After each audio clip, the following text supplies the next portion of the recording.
Alors là, c'est les enfants qui lisent l'histoire aux parents parce qu'ils ont besoin de se reposer. La famille, c'est plus important. C'est le bien derrière. L'accouchement, ça nous motive. Il s'appelle Nathaniel. C'est ta stabilité, c'est ton fort. Ça te donne une énergie, une envie de vivre et un amour tout simplement inconditionnel.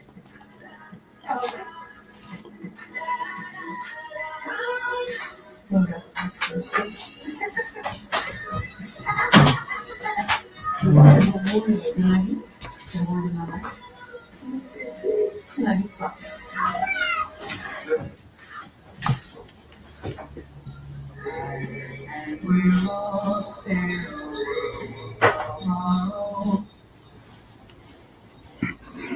J'ai appris qu'il y avait une liaison avec l'homme qui s'occupait de leur voiture. Pendant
olma sebebi de CHP içerisindeki tartışmadan kaynaklandı. CHP içerisinde Özgür Bey'e acayip bir tazik vardı. Yani eski Genel Başkan Sayın Kılıçdaroğlu'ndan başlayarak yine CHP'ye yakın medya kuruluşlarındaki takım yazarların, arkadaşların Özgür Özel'e yönelik ağır eleştirisi sonrasında Özgür Bey dilinde değiştirmişti. Ama şunu söyleyelim, bu çok anormal bir durum.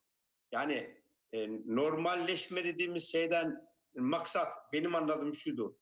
Konuşalım, tartışalım, yine farklı düşünebiliriz. Yani birbirimize bir şey dayatmayalım. El sıkışalım meselesi vardı. El sıkışmanın ötesinde şimdi yumruklar sıkılmış ve birbirinize girmişsiniz. Yani bakın orada mesela Sırrı Süreyya Önder var. Çok özür dilerim.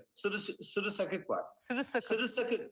Kürsüde çok ağır konuşmalar yapabilen, çok ağır eleştiriler yapabilen bir isim. Bakın siyasetine hiçbir şekilde katılmıyorum. Fakat Sırrı Sakık aynı zamanda konuşabilen bir insan. Bakın orada da ayırmak için gitmiş. Gördüm.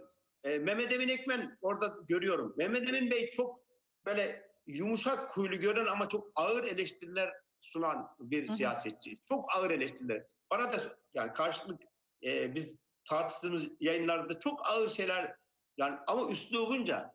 Şimdi bu insanların araya girdi ve fakat yumrukların konuştu. Şimdi orada yine Akbaşoğlu var. Benim hemşerim, ben Çankırılıyım. Grup Başkan Vekili AK Parti'nin. Şimdi arada bakın bu insan da ağır eleştiriler yapabilir ama böyle bir kavgada hani ayırmaya çalışan insanlar da var. Şimdi ben bu hani normalleşme meselesinde yumruklar konuşuyorsa hani bu çok anomali bir durum ya. Yani bu çok kötü bir durum. Yani bu hani bundan sonraki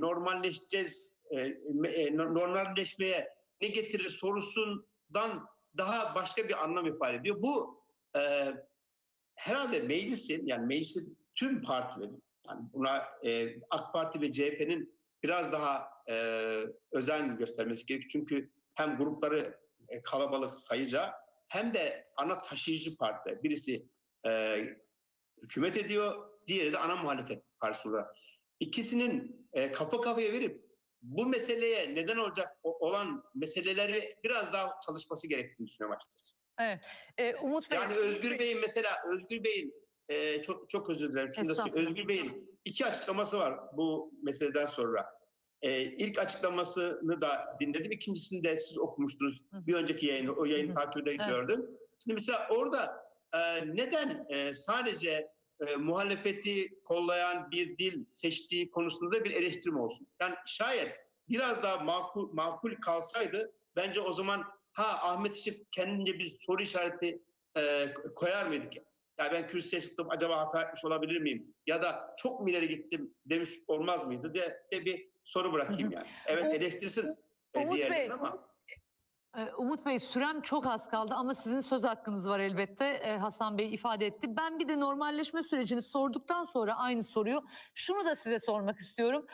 Buradan Can Atalay kararına lehine bir karar çıkmazsa bu süreç sizce bundan sonra nasıl yürüyecek? Bakın şöyle bir durum var. Normalleşme süreciyle ilgili zaten yani Erdoğan'ın bu meseleyi hiç anlamadığı, kavramadığı veya ruh dünyasında böyle normalleşmeye dair bir şey olmadığını nereden anladık? Normalleşmeden kastımız muhalefetin yumuşamasıdır dedi.